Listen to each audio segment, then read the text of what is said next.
Hi and welcome. It is Monday, March the 1st, and it's a brand new week. And I am Jennifer Thompson, your intuitive realtor, and I am here to share with you the stats for Midland, Penetanguishene, Tate, and Tiny for the last week, and to share the energy reading with you for this week coming.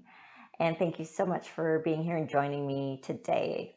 So in Midland, and I'm sorry, I won't be able to show you any graphs. I'm still doing this on my computer and I don't have the editing software. I do have a new phone on order, so I'm just waiting for that to come in. So, okay, in Midland, in the last 7 days, we have 10 new single family homes that have come up for sale.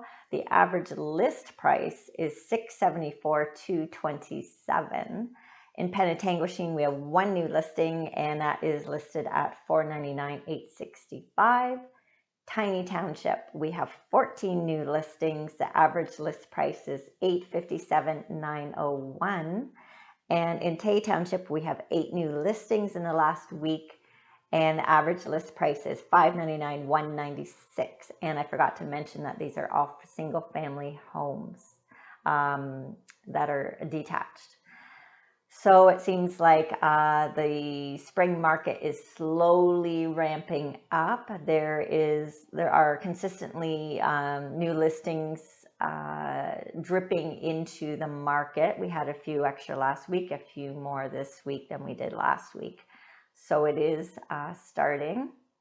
Still a great time to list your home. We still have lots of buyers out there, lots of competition for listings, and a lot of listings also have offer dates. So what that means is that the seller will set a date with the listing agent to actually present all the offers. So they have like a span of time where everyone can see the house, go do a viewing, and then all the offers are submitted together on a specific day, and then presented at the same time to the seller, and then the seller chooses which one they want to work with.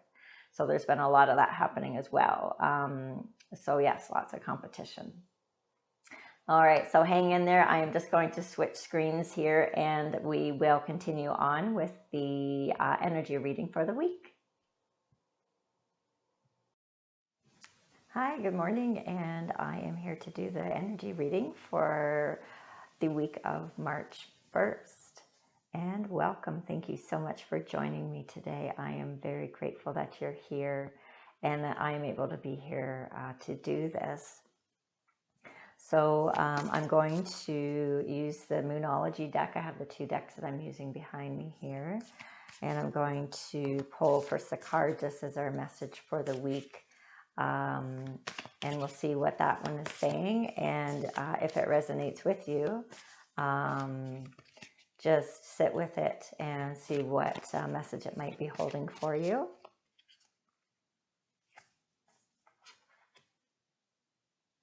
Oh my goodness, isn't that funny? Okay. I pulled the same. I spent quite a few minutes shuffling these decks even before I started this. And it's the same card that I actually pulled last week. Your commitment is being tested. So I wonder if that has something to do with us being back in lockdown. Wow. Okay. So I'm just going to set that one aside. So this is the nice big deck here. And again, I have shuffled it quite a bit before starting, but I am just going to give it another go here. Couple more. So I'm going to actually pull 3 cards from this deck. I'm doing just a 3-card spread. It's going to be, the first card will indicate our blessings. The second card will indicate challenges that we may be facing this week. And the third will be actions that we can take to overcome the challenges.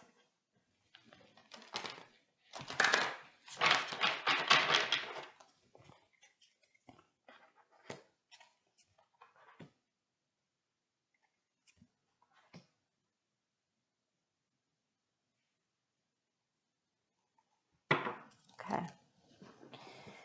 So these are the 3 cards. So we got our first card for blessings is the Hermit. The second card is King of Fire.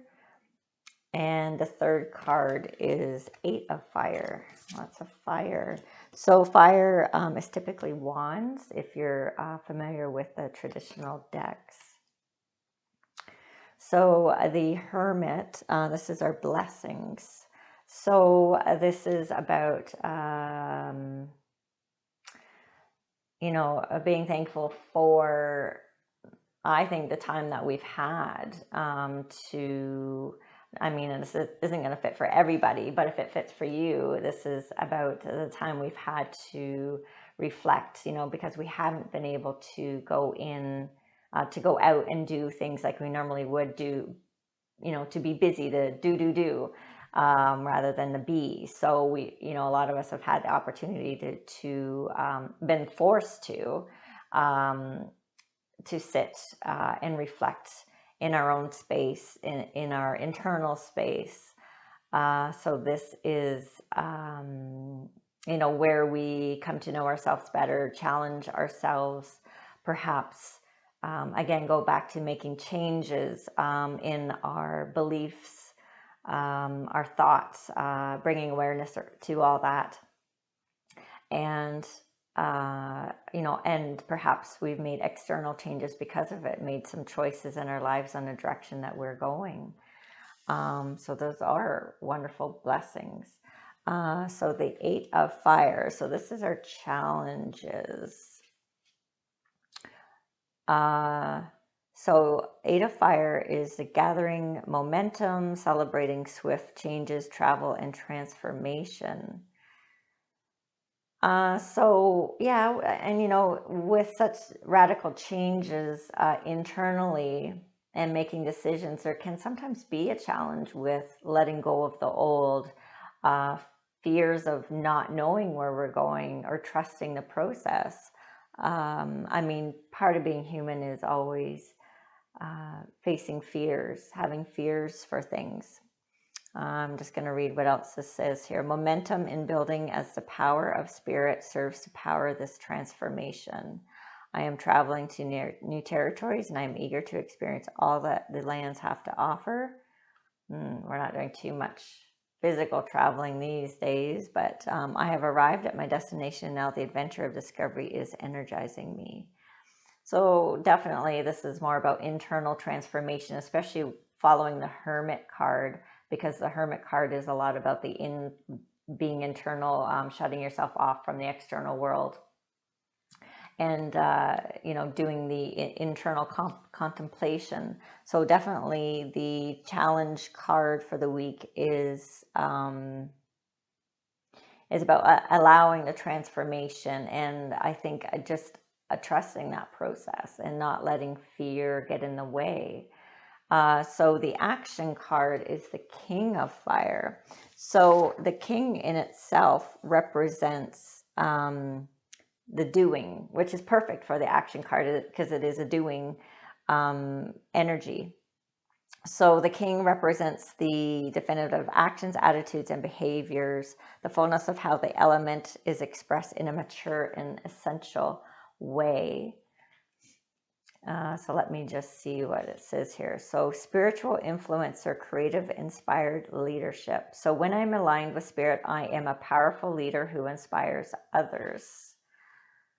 Yes. So my mastery benefits others as I teach them directly at times and indirectly at others, modeling what they might aspire to. How can I be confident in my own abilities and vision without becoming rigid or closed off to new ideas? So this is about following your heart too, because I really see in this card, his heart really stands out to me.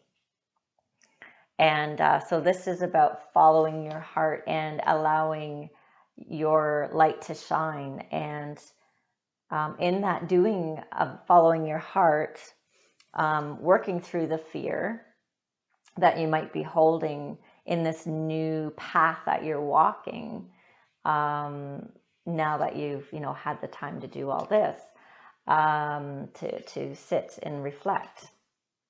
So by you following your truth in your path, you affect those around you. Because we're all connected, it's like a ripple in a pond when you drop, water into it, the ripple effect. So by you speaking your truth, being your truth, walking your truth, you in essence give permission for others to do the same thing, as it said in the description, that you empower others to do what they aspire to, whatever that might be for them. Because really there are no rules, there's no right or wrong. It's the only rules are ones that society has told us there are, or the rules that beliefs and our own thoughts put there. In essence, they don't exist. So that is a great mini reading for this week. I think that is beautiful. And I think that the first card, again, your commitment is being tested, with the fear, really. And it's realizing the fear is, again, our thoughts create it. Of course, it's real and it's not real. It's an illusion, but it doesn't mean we it's not there. We still have to work through the fear, push through the fear, find out what's on the other side of it. You got nothing to lose. That's one of my favorite sayings. You got nothing to lose. Okay. So again, thank you for joining me. I hope you have a wonderful week. I'm sending you many blessings. Take care. I love you. And we will see you here again next week. And I invite you again to like, share, and subscribe to my channel if you haven't already. Thank you so much. I love you. Take care.